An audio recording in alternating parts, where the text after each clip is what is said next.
back to a brand new video. So today is one, I wasn't going to make it, but quite a few people keep asking me it, so I thought way to address it would be this, and it might benefit a lot of people. Now a lot of people that, I have a lot of people that follow me that obviously do drive and modify their cars and like stuff like that, so they appreciate watching my videos, but quite a few of you guys don't even drive yet, and they're actually learning to drive and want to know like how to pass your test. Because to be honest, when I was learning, and I wasn't into cars at all, so I wasn't learning so I could modify a car, I was learning so I could drive. Just like the freedom of it is what excited me at the end of the day. Playing Grand Theft Auto and pretending that you was actually driving properly and all stuff like that. So I'd always wanted to drive, but I never was into cars, right? So when I sort of started to learn, like in exams and that in school, like this little backstory, so in school and that, I never did really well in exams, and I always sort of, I'd never could be bothered to put the effort into anything to revise it, because if it didn't interest me, I won't put my effort in. Back then, the only thing I was putting effort into was playing Call of Duty.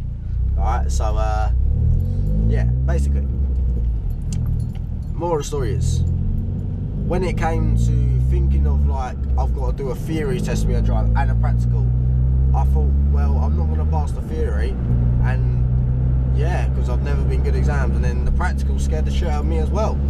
So starting from the theory test, because that's where everyone obviously starts off, was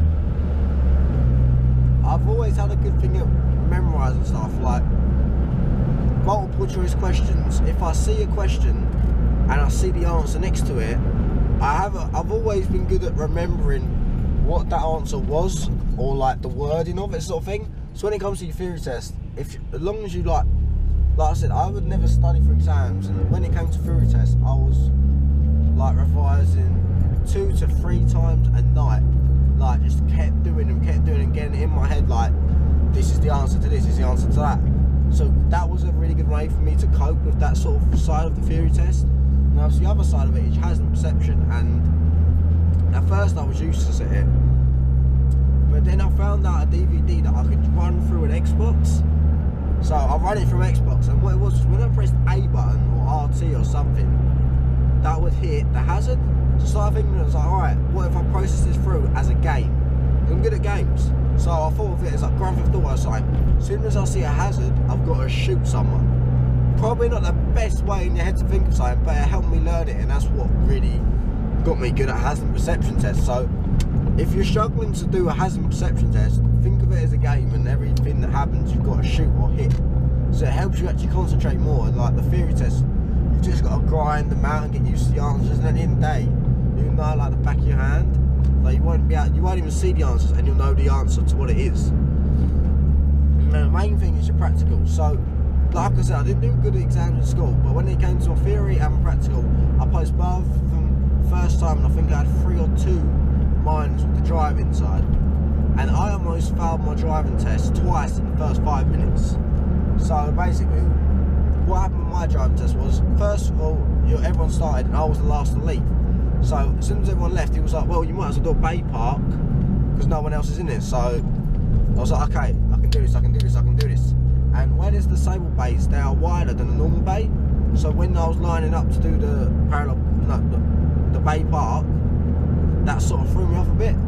So with mine I was doing it, and I stopped for a second, and I was looking, I was like, I'm not going to make this, and if you don't make it, obviously, I'm pretty sure it's a major, so you'd fail. But I was like, it was also telling me on my gut that I can, and I literally just went for it, and I skimmed the line and passed that. So then I come out of the test, and they're driving down, he said, throw a left and the first right. So hitting left, and the first right I did see it was so soon after, I almost missed it. So I indicated and turned, and I saw it, like, I almost went into a car, and I saw he almost went to hit the brake. But because I braked before him, I think it showed that I was correcting myself. Because if he had touched that brake, I would have instantly failed. So I was really lucky in that case. I literally, my instincts kicked in and I just hit the brake. Now when it comes to like driving tests, obviously everyone has their own opinion and their own way of saying this is how you pass. Now what really helped me was like, just, it sounds stupid, you just got to focus and block everything out. Obviously you've got to be on the ball and looking at everything, but You're literally just non-stop checking mirrors for indicating non-stop, like make sure you're aware of everyone around you. Imagine you are driving the cars that are around you, if you know what I mean. You've got to anticipate everything going on and process through your brain, alright? For me to do this, for me to do that. Someone's walking along there, what if they cross up here? Have I got to be ready to hit the brake for that? So you've always got to be looking on what's around you and making sure all your instincts kick in. I mean, nowadays, I don't do that. Once you're past, you pick up bad habits and you don't really do that anymore. Like, in a driving lesson, you wouldn't be doing this, standing in one hand with the one hand in the air, pointing to random shit, would you? You're 10 and 2 and all that. But, I mean, like I was saying, it's just, you've got to stay on the ball and be aware of what's around you and stuff. So I think the key to passing it, and especially passing the first time, is be confident, but not so confident that the driver thinks you're sort of like overconfident and you're dangerous. So you've also got to just be really careful and cautious and take your time and pulling out. And a lot of people say like, oh, never stall it, never stall it. I didn't stall it. I almost did when you do the hill climb bit, but with stalling it, it doesn't matter as long as you correct yourself in the right manner and then pull off again, okay, and you're safe and you've checked all around you, like full visibility of pulling away, then you are fine. But say you stall and panic and maybe stall again and stuff, that's what's going to cost you points. If you stall it, just like have a deep breath and then look around, like start the engine again, look around, make sure it's safe to pull away, indicate, stuff like that. Just obviously your driving instructor's going to tell you all of this herself, but coming from someone who's been driving about 2 years now, some stuff does stick with you and you always remember in the back of your head, it's like, oh yeah, I need to do this. Like reversing around a corner, never done that since I passed my test. Parallel parking, I barely ever do. Like certain manoeuvres you really don't help in the long run, like a 3-point turn, turning the road, whatever they call it now. I mean, it doesn't have to be 3 points. After you pass the test, take as long as you want, do whatever you want, because you're not getting examined for it. No one can say like, oh, you've done this wrong when you're on the road, because you're doing it how you want to. As long as you're not putting anyone in danger, it's alright. I mean, the key things when, like I said, driving test is just taking in what's around you and anticipating is a big thing, because that helps you on the road like after you pass. Because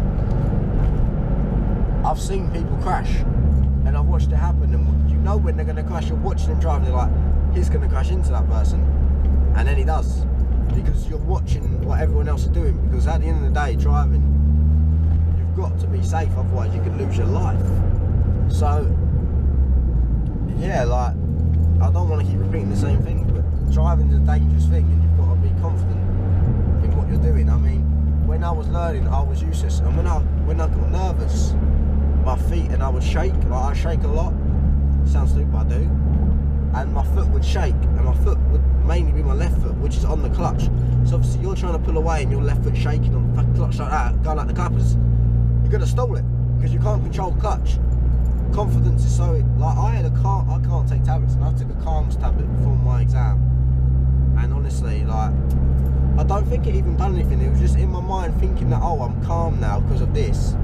It made me be calm myself. The only time I started to shake was like on a hill stuck, because I thought I was going to stall it. Oh, my voice went weird then. I've got a bad throat. But yeah, so just got to be calm. Like, take a calms tablet if you have to, just to help you through it. I mean, a lot of my mates like failed and passed like third time, whatever. Took loads of exams. I think I was rather lucky to pass first time. The instructor died, I was just chatting to him, I was just having a good old chat.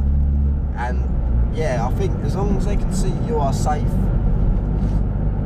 you're looking around. There is a myth, I don't know why, but someone told me this, a lot of people say it, and I'm pretty sure it's absolute bullshit, is that driving test examiners can only pass a certain amount of people each day. So say you was the last slot and they'd passed the amount they're allowed to in the day, they would fail you no matter what. I've got to be honest, I think that is complete bullshit. That cannot be true. Like, it's like, what, £100 for a test? That's no way that's true. So if anyone tells you that, tell them they're a fucking liar. I mean, that's a good thing as well to actually just touch real quick. The time of day which you take your exam. So I took mine in a natural, like, a town where there's shops, there's schools and stuff, so you've got rush hour traffic. You could even think, I could take it in rush hour traffic, but it's going to be a lot of being on the clutch and that, and it's going to be a lot of ache on my foot, and am I going to be able to manage that? Now what I did mine, I think, about about 9:30, so all the schools would have been at school, everyone would have worked. This is like the brace period between break, like morning and lunchtime, isn't it? So it's going to have the least amount of people on the road, which obviously means I'm going to have to drive further, but at the same time, I've got less hazards in my way for an accident to happen. Also, just remembered, I think they've changed it now, but when I had it, like they'd give you a location, you have to follow the road signs. I can't remember what it's called exactly, but I think now they do it off of a sat nav. But if I am wrong and they don't do it off a sat nav, the way I did it was, my actual instructor said this was a really good way. When I saw a road sign, they'd say like follow this to the airport. When I saw the sign, I would say it out loud, the sign, and read it to myself, and the examiner was saying. So they sort of knew that I was processing it, and if I said it out loud, it sticks in your head more. So if you say it, then they're going to know next year they say it. They can't tell you off for speaking you in an exam, can they? But yeah, I think that was I don't want to drag this out for too long, but that's the main tips I'd give you. So be calm, take calm stuff if you have to. Acknowledge everyone else on the road and put yourself in other drivers' shoes. Like I said, pedestrians, you're speaking out loud, the time of day which you set your exam to be, and another thing, this is actually a good one. I would personally say, don't buy your car before your exam, like before you pass your exam, because say your exam, it's like, oh, I've got to pass, I've got a car at home, you sit there doing nothing, I want to drive it, I need to pass. Sometimes that pressure can get to you and it can actually make you fail. Some people work better under pressure, right? But I'd personally say, don't worry about a car until you pass. I know it is shit passing and you don't have a car, but it could save you a lot of money in the long run. Like, if you own the car, you're more worried and pressured to pass so you can drive it, and it's sitting there doing nothing, just wasting money away. And I think there was one more thing that I was about to say then, but it's just gone straight out of my head. So, I believe that will be that. So thank you for watching. If it helped you, hit a like, comment any questions you may have down below, I'll try to get back to you. Always hit the subscribe button, and yeah, I know this was a different style of video, but I thought it might help some of you guys out. So thank you for watching. Smash a like, comment down below, always subscribe, and I'll see you in the next one.